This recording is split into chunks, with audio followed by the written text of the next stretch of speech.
Tonight, I want to share with you about prayer, belief, and your missing piece. I want to ask you a question as we get started, and it's not a trick question, but I want you to think about it.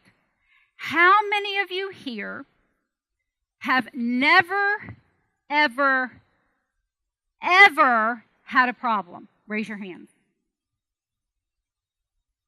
Whew, okay. I am so glad nobody raised their hands because I actually have no rebuttal for that question, okay? Because we've all had problems, right? Matter of fact, if you raised your hand, you would have to come up here and speak, and I'd have to sit down, and that would be problematic. So here we go. We all have had problems, and some of them are easy to solve. Like how many people to have over for a dinner party on Friday night? That's logistics, pretty easy.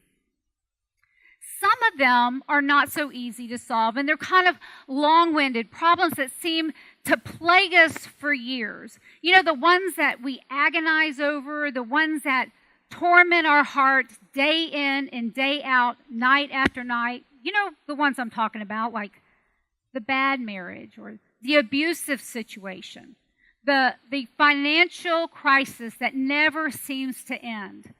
Or maybe it's the chronic illness of someone in your family.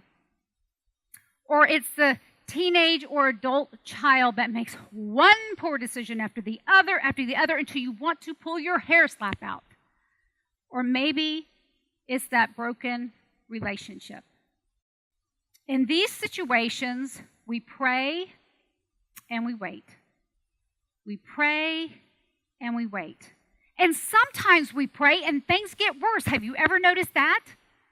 Yeah. And sometimes we pray, and when answers don't come in a timely manner, our timely manner, we start asking God secretly. Because we don't want anybody else to know we're asking questions like, God, are you there?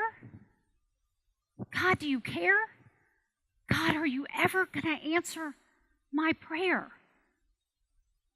And when we're in these times of wait, do we have the peace that passes all understanding?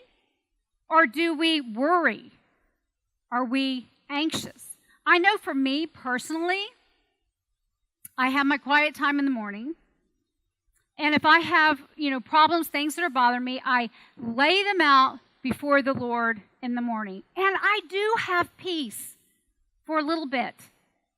But as the day ensues and my circumstances start to engulf me, I start pulling those problems back one by one by one. So by the end of the afternoon, I am wringing my hands and maybe even calling a friend on the phone, asking them to weigh in on the solution to my problems.